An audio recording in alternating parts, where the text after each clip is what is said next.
Hey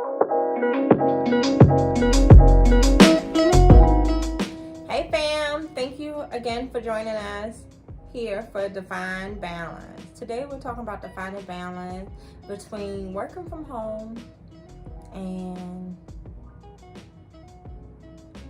being at home. Right.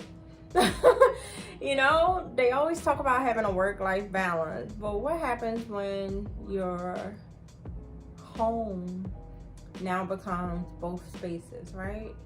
What happens when you are working from home and then you also, have to be a person who still has a life outside of work? A lot of people have an issue with this before working from home, right? So a lot of people bring their work home with them. And I was talking to my grandmother like maybe a month or two ago, and she was saying how like a lot of people are really struggling during the quarantine because it's just a lot emotionally and mentally, especially when you can't really differentiate. I hope I said that word right? You can't really separate your workspace from your home space. I mean, there's no separation these days, right?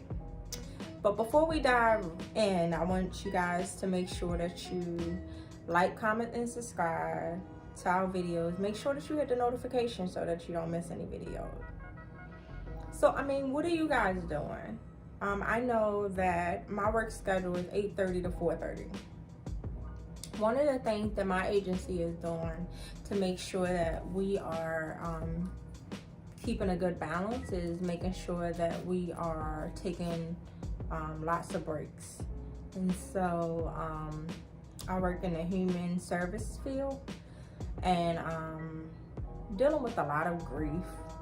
And so it's definitely important that we do self-care in my line of work. And so what I do is, so for example, if I am on a call with a client who is having a really, really tough time, it's really hard to not embody that oftentimes. And so what I will do when I end that call with them, prior to ending the call, I'll make sure that I'm kind of giving them a call to action to make sure that they're taking care of themselves, right? Making sure that they're doing something small for themselves every day, no matter what that is, right? Painting your nails, taking a walk, eating your favorite food, listening to your favorite music, watching your favorite shows. All of these things that I tell them, right? And then I realized that I wasn't doing the same thing for myself. I wasn't doing any self-care. There was no separation for me. And how often do we give people advice that we don't take, right? Right. So one of the things that I started doing was making sure that like I would listen to music, or in between my breaks I would make sure that I would eat, because sometimes you work and then you're not eating, right? I mean, at the beginning of quarantine I was, mothering a 6-year-old. So in addition to me having to do my work, we had to make sure that we sat down and did his work. I can see how that can drive anyone crazy. And so, there were some things that I had to start doing. Like, I really am a creative person. And so I started, like working on flyers and doing creative things like drawing, watching YouTube University. That's how I actually wound up here. I mean, it's something I've been wanting to do for years, but I decided to take that time, and then, like on my breaks or when I get off, like if I get a 40-minute lunch break, if I'm not eating, or if I'm eating and I'm doing research, but it's something that makes me happy, right? Whatever that is, right? And so you want to find balance. You have to definitely find what works for you. Like we said a long time ago, balance is not defined across the board. What may be balanced for me, what may be balanced for the next person may not work for you. And so you have to find what makes you happy. Oftentimes we pay bills, we do all the adulting things. You know, we go to work, we pay the bills, like I said, we put gas in the car, make sure the kids are okay, make sure our parents are okay. Like I said, you may be a caretaker. You do all of these things for everyone else, but you don't do anything for yourself. And so it's really hard to define balance or to find balance for yourself.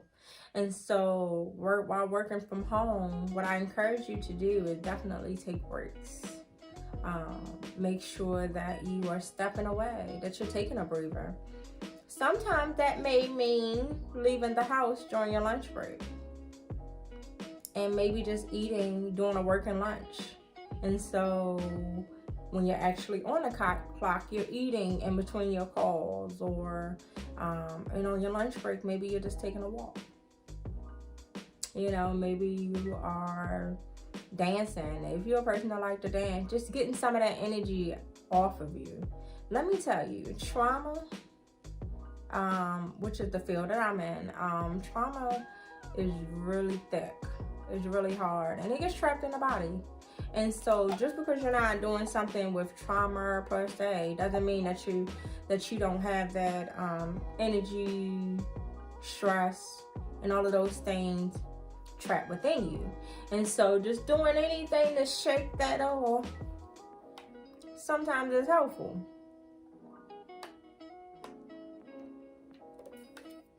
Sorry, I had to. Something I don't do often enough, right? So went on and took a sip of water. But what I do is sometimes I will, with my computer, it broke. And so my computer broke. I was getting out of the car and I dropped my computer and my tablet. And so when quarantine first started, I didn't have a computer at all. Just had a tablet, had my cell phone. And then I got a computer, I used one, and then I also, I had my tablet, and I dropped both of them. And so for months, I've been working strictly off of my phone. And so we don't have work phones where I work, and so I use Google Voice. And Google Voice is really neat because you can use it without actually allowing people to know that they're calling Google Voice. Like, it'll just ring to your phone, you answer, you know, you talk to them. It stores all of your calls in one space, all of your text messages in one space, and it's totally separate from your actual number and your call log. So what I do is I generally leave mine on, but because, you know, my clients they respect my work schedule. For the most part, I don't get calls after hour, but you know, you could.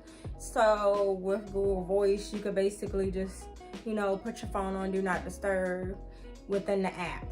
And so it doesn't stop your normal phone from ringing, but it stops the app from working during certain times. And so that's the benefits of Google Voice. That's the benefit of Google Voice.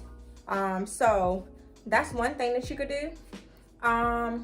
In addition to, another thing that you could do to help with your work-life balance is you could like use Office 365. And then that way you can have it on your phone or your computer or wherever you are. So if you decide that you're gonna go, say, out of town or something like that, you could still do your work from wherever you are, and it could save automatically, and you could pick it up wherever you are. So you don't have to necessarily work or be at a stationary space, if that makes sense. Or you could use Google Docs.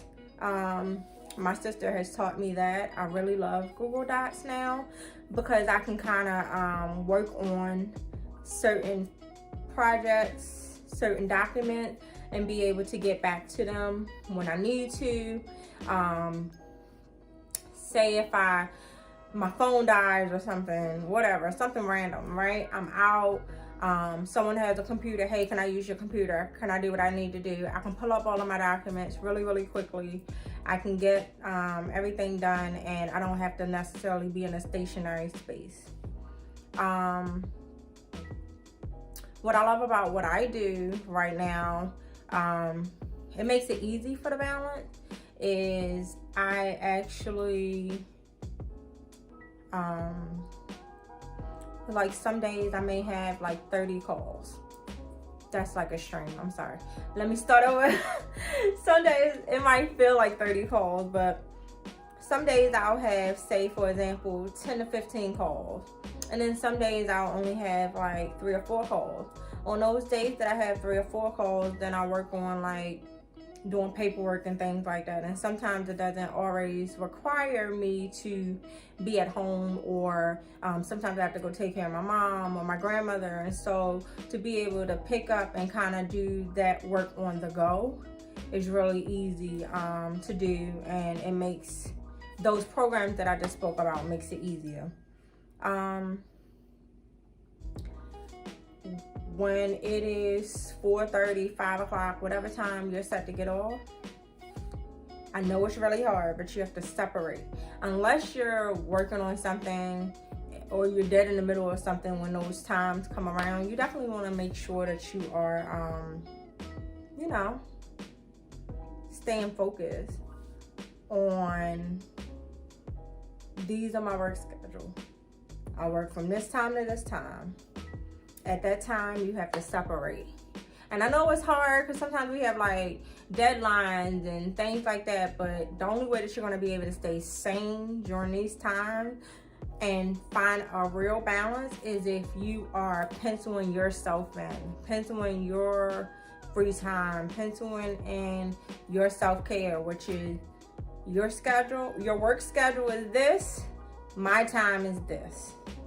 And I think that if you are intentional and you might be a person that have to write and schedule yourself in. Don't forget to schedule yourself in, just like you don't, or you shouldn't be forgetting to schedule or pencil yourself in when it comes to your paycheck. Don't do the same thing with your time. Your time is very valuable, and while your job may need you, you need you. So I definitely want you guys to make sure that you're liking, comment, and subscribing down low. Let us know what you're doing to make sure that you're having a work-life balance working from home.